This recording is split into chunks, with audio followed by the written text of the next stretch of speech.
आज है भारत पाक के लिए बड़ा दिन। अब से थोड़ी देर बाद प्रधानमंत्री नरेंद्र मोदी और नवाज शरीफ के बीच रूस के ऊफा शहर में मुलाकात होगी। इस मुलाकात से ऐन पहले पाकिस्तान की तरफ से एक बार फिर से नापाक हरकत भी हुई है। बारामूला में एलोस दिन। अब से थोड़ी देर बाद प्रधानमंत्री नरेंद्र मोदी और नवाज शरीफ के बीच रूस के ऊफा शहर में मुलाकात होगी। इस मुलाकात से ऐन पहले पाकिस्तान की तरफ से एक बार फिर से नापाक हरकत भी हुई है। बारामूला में एलओसी पर सीमा पार से जबरदस्त फायरिंग की गई, जिसमें बीएसएफ का एक जवान शहीद हो गया। अब इस माहौल में नवाज शरीफ और प्रधानमंत्री मोदी के बीच में माना जा रहा है कि 9:45 बजे बैठक की शुरुआत होगी।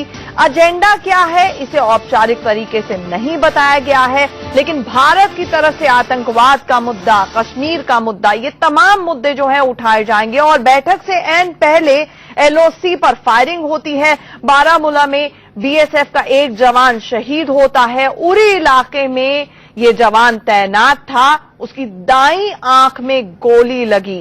कृष्ण कुमार दुबे शहीद हो गए और ऐसे में दोनों राष्ट्राध्यक्षों के बीच में आज मुलाकात होने जा रही है।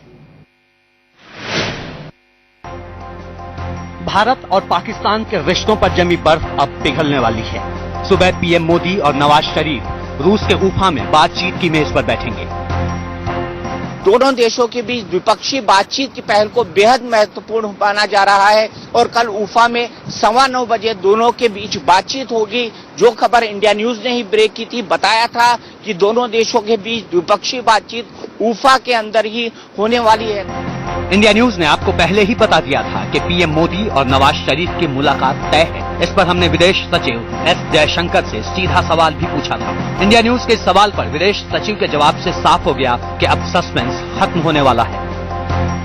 सबने पूछ लिया भारत पाकिस्तान के बारे में। मैं जानना चाहता हूँ आपसे कि कोई संभावना है कि नहीं?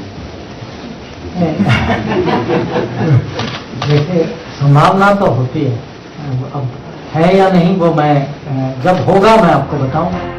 इसके बाद खुद विदेश मंत्रालय के प्रवक्ता ने इंडिया न्यूज की खबर पर मुहर लगा दी।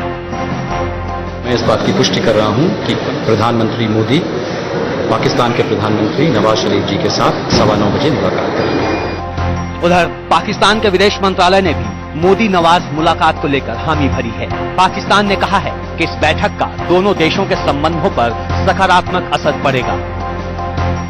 भारत और पाकिस्तान के संबंध ज्यादातर गर्म और कम नरम रहे हैं। ऐसे ही गर्म संबंधों के बीच जब भारत ने पाकिस्तान से बातचीत की पेशकश की है, तब प्रधानमंत्री नरेंद्र मोदी की सबसे बड़ी जिम्मेदारी ये होगी कि वो आतंकवाद के मुद्दे पर पाकिस्तान से कोई ठोस भरोसा ले ले, वरना वो भारत में इस मुद्दे पर विपक्ष के निशाने पर आ जाएंगे। कैमरामैन अंकुर खंडेलवाल के साथ दीपक चौरसिया, ऊफा, इंडिया न्यूज। बहुत बड़ी ये बातचीत होने जा रही है। हमारे साथ एक बड़ा पैनल भी इस पर चर्चा के लिए जुड़ेगा। आखिरकार इस मुलाकात के बाद क्या सबसे बड़ा डिलीवरेबल होगा, इस पर हम चर्चा करेंगे। लेकिन आपको ये बता दें, ब्रिक्स सम्मेलन में पीएम मोदी ने चीन को भी खरी खरी सुनाई। उन्होंने आतंकवाद को दुनिया की सबसे बड़ी चुनौती बताते हुए कहा कि इस मुद्दे पर दो मुंहा रवैया नहीं अपनाना चाहिए। उनका इशारा चीन की तरफ से पाकिस्तान को शह दिए जाने की तरफ था। पीएम मोदी ने ब्रिक्स के मंच पर चीन को बड़ी नसीहत दे डाली।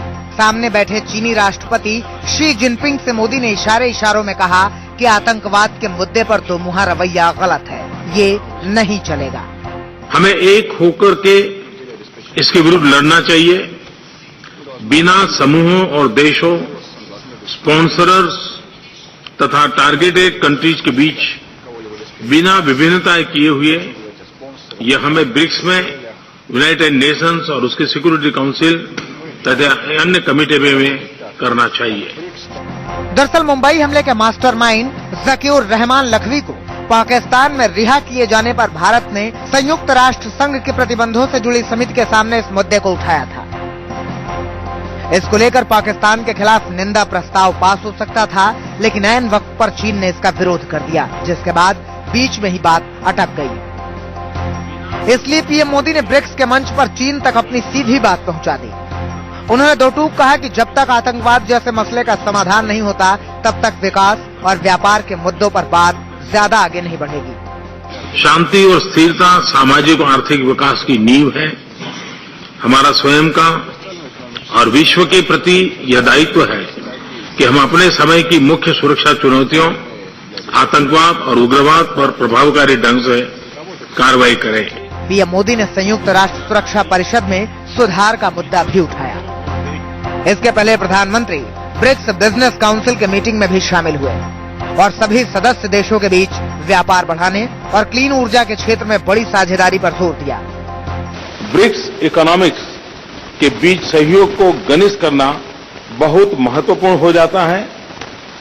हमें विश्व के अहम विकसित क्षेत्रों के साथ ब्रिक्स बिजनेस एंगेजमेंट को भी मजबूत करना चाहिए। प्रधानमंत्री नरेंद्र मोदी का ब्रिक्स देशों को संदेश बड़ा साफ था, मिलकर कदम बढ़ाना। ब्रिक्स देशों में दुनिया की 44% आबादी बसती है। दुनिया की जीडीपी में वो 40% की भागीदारी रखते हैं। साथ ही दुनिया का 18% व्यापार यहाँ पर होता है। जाहिर सी बात है, अगर ये साथ हो जाए तो क्या न कर लें। कैमरामैन अंकुर खंडेलवाल के साथ दीपक चौरसिया, ऊफा, इंडिया न्यूज। तो न सिर्फ भारत पाक बल्कि पूरी दुनिया की नजर इस वक्त ऊफा पे है। अब से करीब आधे घंटे बाद नवाज शरीफ और प्रधानमंत्री मोदी की 1 साल बाद अगर देखा जाए तो सब्सटेंटिव बायलैटरल मीटिंग होनी है और इस दौरान ये जो तस्वीरें उभर कर आ रही हैं ये कहीं ना सिर्फ हम सबके जहन में, इस देश के जहन में रहेंगी, बल्कि उस वक्त जब मोदी नवाज शरीफ से हाथ एक बार फिर से मिलाएंगे तो इस साए में मिलाएंगे। आप जो तस्वीरें देख रहे हैं वो इस बातचीत से तुरंत पहले कल ये नापाक हरकत पाकिस्तान की तरफ से हुई जहां पर बीएसएफ का जवान एक शहीद हो गया।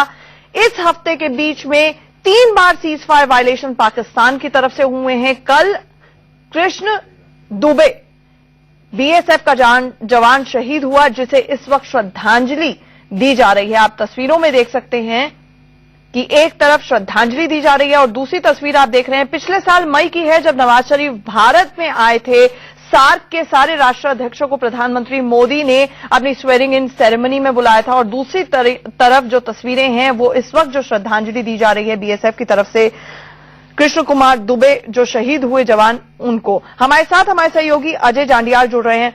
अजय, इस हफ्ते के बीच में ये तीसरी अनप्रोवोक्ड सीजफायर वायलेशन पाकिस्तान की तरफ से हुई। माहौल बिगाड़ने की कोशिश मोदी और नवाज शरीफ की बैठक से एन पहले।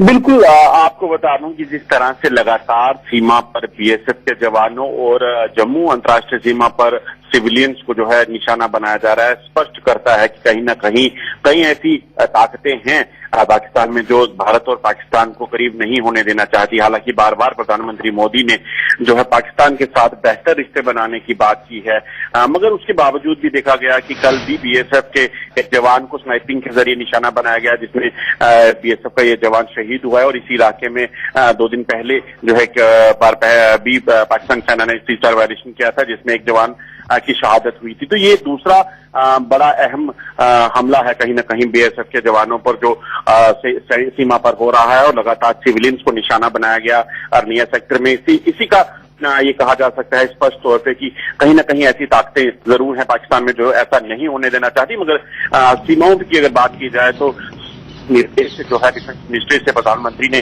दिए हुए हैं कि किसी भी तरह की कोई सीजफायर वायलेशन होती है उसका मुंह तोड़ जवाब दिया जाए। जी, मुंह तोड़ जवाब दिया जाएगा। अब वो जवाब मोदी कितना नवाज शरीफ को दे पाते हैं इस आधे पौने घंटे की बैठक में जो आज होने जा रही है ऊफा में, ये बड़ा सवाल है। हमारे साथ जुड़ने के लिए अजय आपका शुक्रिया। तस्वीरों में आप देख सकते हैं ये वो तस्वीरें हैं जिनके साए में आज मोदी और शरीफ की बैठक होने जा रही है। एक पाकिस्तान के रक्षा मंत्री का बयान आता है कि वो न्यूक्स का इस्तेमाल कर सकते हैं जरूरत पड़ने पर भारत के खिलाफ, और दूसरी ये तस्वीरें जहां पर अनप्रोवोक्ड सीजफायर वायलेशन हफ्ते में तीसरी बार होती है और बीएसएफ का एक जवान कृष्ण दुबे शहीद हो जाते हैं जिनको श्रद्धांजलि दी जा रही है। हमारे साथ एसडी मुरी जो कि फॉरेन अफेयर्स एक्सपर्ट हैं वो इस वक्त स्टूडियो में भी जुड़ रहे हैं।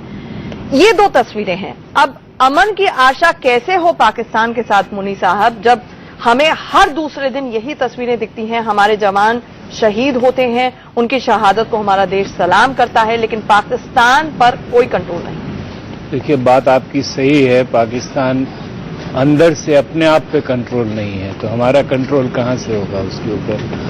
दूसरी बात ये है कि ये दोनों सिलसिले लगातार इस शताब्दी की शुरुआत से साथ चल रहे हैं, 2001 से साथ चल रहे हैं। बातचीत का प्रकरण होता है, फिर गड़बड़ाती है बात, फिर बातचीत का प्रकरण होता है, फिर गड़बड़ाती है बात। और उसका सबसे बड़ा कारण यही है कि पाकिस्तान अभी मंशा बना नहीं पाया है कि भारत के साथ क्या संबंध रखें, कैसे संबंध रखें, क्या चाहता है।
इस वक्त श्रद्धांजलि देते हुए बीएसएफ के जवान कृष्ण दुबे को, जिनकी कल शहादत हुई, पाकिस्तान की तरफ से अनप्रोवोक्ड फायरिंग में उनकी दाईं आंख में गोली लगी और उसके बाद वो शहीद हो गए।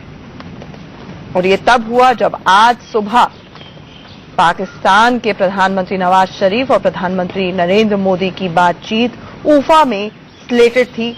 1 साल के अंतराल के बाद पहली सब्सटैंटिव डायलॉग बातचीत होनी थी आज, और उससे ऐन पहले कल बीएसएफ के एक जवान की शहादत। मुनी साहब, आपको टोका था मैंने, आप अपनी बात पूरी कर।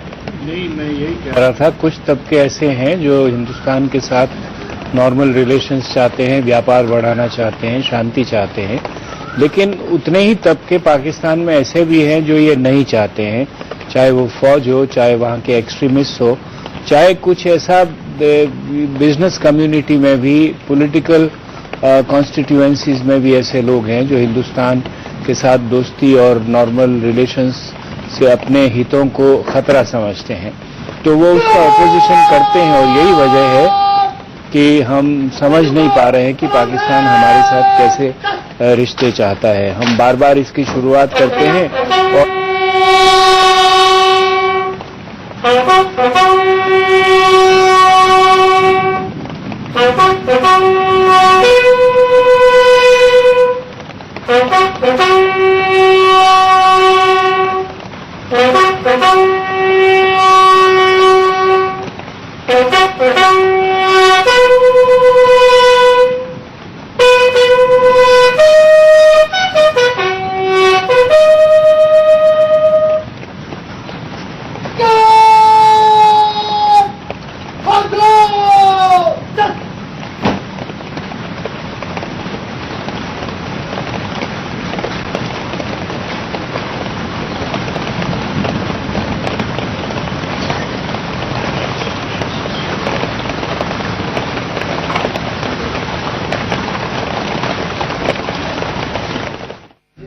तो हो सकता है कि बातचीत का, तो कम से कम बातचीत का सिलसिला आगे बढ़े, जो टूट गया था वापस शुरू हो। यही अपने आप में बहुत बड़ी अचीवमेंट, बहुत बड़ा डिलीवरेबल अभी जो सूरत हाल है उसमें नजर आ रहा है। एक छोटे से ब्रेक के लिए रुकेंगे, चर्चा हमारी जारी रहेगी। इस बड़ी खबर पर हमारी नजर बनी है, तुरंत लौट।